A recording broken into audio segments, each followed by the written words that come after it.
山田アンナ、僕を舐めるなよ。僕には友達ができた。何もない世界に少しずつ色がついていった。世界がこんなに綺麗だって気づかせてくれ。山田が好きだ。 We have finally arrived at the end of this beautiful, fluffy, heartfelt rom-com journey. Ichikawa and Yamada are finally together as a real bona fide couple, with the confessions complete and all of that, including just such a beautiful wrap-up end credit scene that you feel like this could be the end of the entire series. But it's not! I mean, if they do end it right here and the anime doesn't get any more seasons, this is already a fantastic conclusion, but it is only the beginning of a much longer, fantastic story for these two. But whether this be the end or the beginning as far as the anime is concerned, let's talk about what all happened this episode and why it is so dang good. Hi there everyone, Lars here from Camille's Harem. Not just a podcast for novice writers by novice writers, but also a YouTube channel by novice writers for novice writers, because writing is an adventure, it's more fun with friends. So we pick up right where these two lovebirds left off, hiding under the sheets, and of course, finally, the girls all begin to realize, wait a second, Yamada, you might be big in certain places, but there's no way that there's that much of you hiding underneath the blanket. What's going on here? However, there's more to this crazy night than just that. Of course, the girls want to have good girl talk, and they want to know who is Yamada's type. What is her type? Who does she like? Please do tell us more. And then when she tries to hide away from all of these prying questions, and she ends up in a very compromising situation there with Ichikawa, they are only bailed out of being completely ratted out by Kanzaki swinging in like your friendly neighborhood Spider-Man and completely missing the room with Hara. As the girls freak out and bolt in every single direction, Yamada gets the chance to finally push Ichikawa out of the room, help him to escape, and they agree that they will have a conversation the next day. Well, as they then go to this fantastic shrine and the beautiful arches that turn around, super mesmerizing. If you've watched any of Bakemonogatari, you've probably already seen this beautiful real locale animated, and you've been hypnotized by it as well. Well, Ichikawa and Yamada finally have the chance to break away and go off and finally have some alone time. Yamada is wearing this fox mask, and behind the fox mask, she begins telling Ichikawa how she's so happy to be here and it's really great. But Ichikawa's not buying any of this. He's been able to put all the pieces together, and he removes the mask and sees a very sad Yamada behind it and says, "You're missing your audition, aren't you? You want to go do your audition. This is the role that you've wanted." But she breaks down saying, "I want you to be happy on this school trip. This is, as far as we know, because we're kids, this is a once-in-a-lifetime opportunity. You won't get this again. I want you to be happy, and if you're happy, I will be happy." But of course, she wants to be at her audition. She hasn't been able to turn off that work part of her brain, and this is the side of her that Ichikawa loves, as well as all the other sides to her. And this here is the moment. Not even actually the kiss, because believe it or not, there's a whole better kiss later on in the manga. Woohoo! No, this is the scene that I have been waiting for ever since the first episode of Season 2. And that is when Ichikawa puts on the fox's mask himself and begins baring his heart to her before taking it off. This is the last time that we get to see Ichikawa, in some kind of physical sense, take off the armor that he has put all around himself, where he finally is able to bare his heart openly, where that final shell, those final restrictions, that last bit of the weird sense of self that he had going back to episode 1, that is all finally coming down, and Ichikawa, the real Ichikawa, is laid bare. But of course, Ichikawa's not always been this guy. And what's great is that in this scene, we get him talking about how, hey, look, I'm having so much fun. I really am. I would even have fun if you weren't here. Why? Because my world is now full of color and life.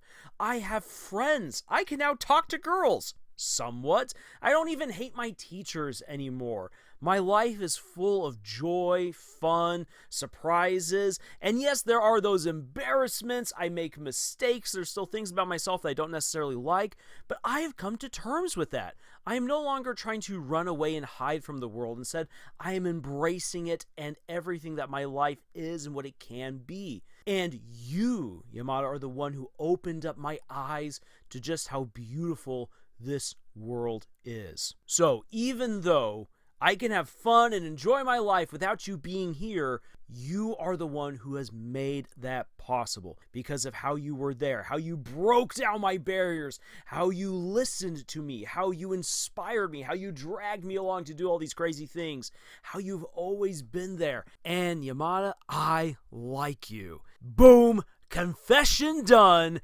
It is fantastic. Kana comes along to ambush them, and they run off, and that sweet girl gets to ambush Kanzaki and Hara, which is definitely not going to turn out very well for her, which I love. Huzzah, that's what you get. That is what you get. This is why you should not be poking your nose into the love lives of other characters. Whether you be fictional or real, if you are that kind of a person, you get what you deserve, which is a quick verbal smackdown. Well, Ichikawa runs Yamada on off to the train station, says, look, grab the next bullet train, make your way on out to your audition. I will let the teachers know, you need to let your parents know, and everything's going to work out just fine because you need to be at your audition. That's what's going to make you the happiest, and when you're the happiest, I will be the happiest. This is how this is all going to turn out right here. Yamada says that she hopes that she will be able to say what she needs to say out loud as well, in part because it's going to be just between him and her, because Kobayashi comes on in and says, hey, I'm already going to talk to the teachers as well. Kobayashi's being the good friend. She's realized Yamada wants to go to the audition. She's ready to help Yamada get on over there and to help cover her rear with the teachers and everyone, so that way there's no funny business. And Yamada and Ichikawa see her off. Good thing that Ichikawa brought along a whole lot of snacks, so that way Yamada would be able to jump ship and not have to spend a whole lot of money, because gluttonous Yamada, she's a girl who needs feeding. Well, when the school trip is over and everyone's coming back to town, Ichikawa receives a message that Yamada wants to see him in their usual place.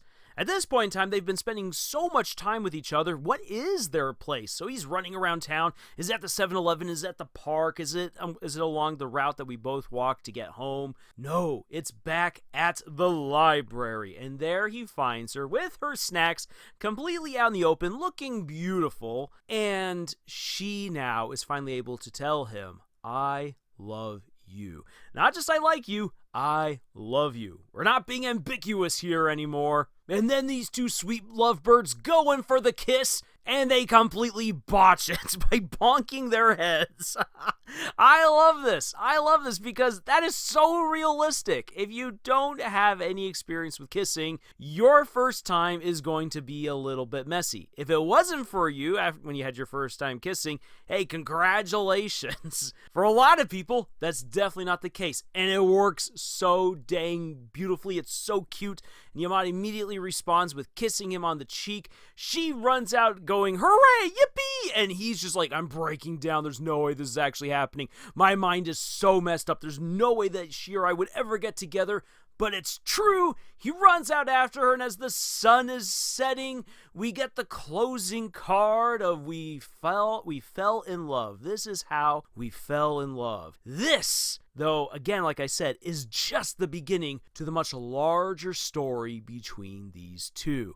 Because yes, there is love after love. But until we get a season 3, that is a story for the manga to tell. Now then, why do I praise this story so much? I've been singing its praises ever since season 1 because this is just such an incredible rom-com. Yeah, it's filled with all of the comedy, all of the fluff, all of the angsty goodness, the suggestive scenes and dialogue. But what makes this honestly so good? The answer is again in Ichikawa's confession. Because everything that he is, who he has become, is thanks to Yamada. But at the same time, like he says, I could still be happy even if you weren't here. I could still be having fun. Why? Because I've now come to realize just how amazing my life is. But it's you who helped me to see that. This is incredibly healthy. This is incredibly important because so many romances out there are all about, this person is my everything. Without them, I completely fall apart. And how many times do we actually hear that in real life? I get to hear that from so many different couples. And then what's really sad is if someone within that relationship dies or decides to cheat or they break up for whatever reason, you watch as the other person just falls apart because this person was their everything. And I mean, is that what we want? Isn't that what romance and love is all about? To have the other person be your completed half? Together you make this wonderful, beautiful whole? And the answer is yes, but there is still so much more to life. Romance, if done right, is one of those things that opens up so many more possibilities to both people within the relationship. It helps them to see the beauty of their lives, to help them see the potential of their lives, to appreciate the other relationships that they have. A good, healthy romance is one that enlightens, builds up, and beautifies all the other aspects of their life. It doesn't take it over. It doesn't replace it. It just makes everything better. And for Ichikawa and for Yamada, that has been their adventure together. I mean, Ichikawa has already had his say, so what about Yamada? Well, what we've learned is that thanks to her time with Ichikawa, she has found greater self-confidence. She is able to now tackle these things that she really, really loves. And she finds more fulfillment with her friends. And this is actually going to be something that as you go deeper into the manga, you see a little bit more about this. How her relationship with Ichikawa has helped her to better appreciate some of the relationships with her friends and to have, I guess you could say, some of the necessary arguments that she needs to have with some of her friends in order to preserve and mature their relationships. And for Yamada, she's been able to go on so many adventures that she might not have really enjoyed or had the chance to go on without Ichikawa being there. She feels seen. She feels appreciated. She's no longer just the big beauty who is clumsy and klutzy. And she's able to discover for herself what she really likes. As the tall girl, everyone's like, you should play basketball. But that's not what she wants to do. She wants to be an actress. She wants to be a model. Thanks to her relationship with Ichikawa, Yamada now understands herself better. She's doing the things that she wants to do. She feels seen, loved, appreciated, understood. And by experiencing all of that, Yamada is able to better identify, appreciate, and internalize her own inherent worth as an individual, as a girl, as a companion, as a daughter, as an actress. She comes to realize that she is worth so much, that she can give so much. And that is incredibly beautiful. That is incredibly empowering and ennobling. And that is what Ichikawa has been able to give to Yamada. And so we see that Yamada is able to enjoy far more of her life really fully and truly and understand her parents, understand her friends better, thanks to her time with Ichikawa. This relationship is so good because these two build each other up and make their respective lives better by being together. And I'm going to be honest with you. That is difficult to write because so often when you are creating a relationship, a fictional relationship, we're just like, oh, this other person completes them. They are their everything. They are so wonderful and great together. They are each other's worlds because that is the romantic high bar that everyone likes to aim for. That seems to be the fairy tale ending. But real life is way more messy than that. There's a lot of bumps along the way. There's a lot of bumps even at happily ever after. On top of that, you guys don't just exist in a vacuum. There are friends, there's families, there's jobs, school, and just everything else that happens in the world. Those things also play a role in your romance. And what The Dangers in My Heart does is that it explores all of these different facets and aspects by following Ichikawa and Yamada along on their relationship as they fall in love. Rather than school, family, friendships, vacations, travel, sports, all of that stuff, rather than that being the trappings or the settings in which we get to see the romance play out, instead they become integral parts and experiences for these characters as they fall in love. And they are things that they come to appreciate more as they fall in love. And that is a subtle yet powerful difference. So why do I recommend The Dangers in My Heart so much? Why have I gone through nearly every episode and done a specific video analyzing and reviewing it? It is because this show does romance so well. The manga does romance so well. It is both fantastical and realistic. Yeah, we got all these little fantastical elements with the tropes, and of course Ichikawa would be caught underneath the sheets, and of course they probably would have been caught way earlier on by Kana, and you don't always get your fairy tale happy ending, and I'm sorry, but the little angsty boy doesn't always get to have the sweet, tall, busty beauty. That's the fantastical part here. But what's realistic about it is that we get to see actual communications between these characters. We get to see realistic character development and growth. We get to see realistic relationships between them, their friends, and their family. And we get to see even realistic scenarios play out between these two characters that help us to identify with them, see parallels to our own experiences in life and with other stories that have inspired us, cheered us on, and motivated us when it comes to romance. And it's all just been blended together in this beautiful dance between Ichikawa and Yamada as these two slowly, but surely, over the course of 25 episodes, have fallen in love with each other. Now, if we get more of The Dangers in My Heart, we'll get to see where you go from here, because the journey of love goes well beyond just saying, I love you, and then riding off into the sunset like what we see here. Life still happens. These two have so much more ahead of them. Arguments, developments, other relationships, school, the onset of high school, travels, misunderstandings, all of this and more still awaits these two characters that you can already read in the manga. And I really hope that it continues to be adapted into the anime, because we would then get to see, again, just a very healthy, engaging, beautiful take on romance that we honestly need to see more of, rather than just simply, I love you, let's get together, oh hand-holding, oh how lewd, or the other extreme, I love you, let's jump into bed together, that kind of stuff. No, this is the happy medium right here. Sure, you get lots of suggestive stuff, and there's definitely things happening in the manga where you're like, oh boy, oh, ooh, spicy. But yet at the same time, it treats these middle school kids with respect along their journey as they continue to know and learn what it means to fall in love with each other, what that means after you've said, I love you, and how you maintain a healthy relationship afterwards. Because every good relationship, whether romantic or platonic, requires work. It requires time. It requires investment. And that is what The Dangers in My Heart continues to explore even up until this point. So real quick, to round this all off, what is some good writing advice that we can get out of all of this? What I would say is that if you want to write a really good romance, it's not so much about, hey, let's see how romantic we can make it, how over the top can we make it, or how realistic can we make it, what kinds of things can I throw in their way that is going to cause all kinds of drama and tension, or what kinds of tropes can I use that people are really going to love or hate.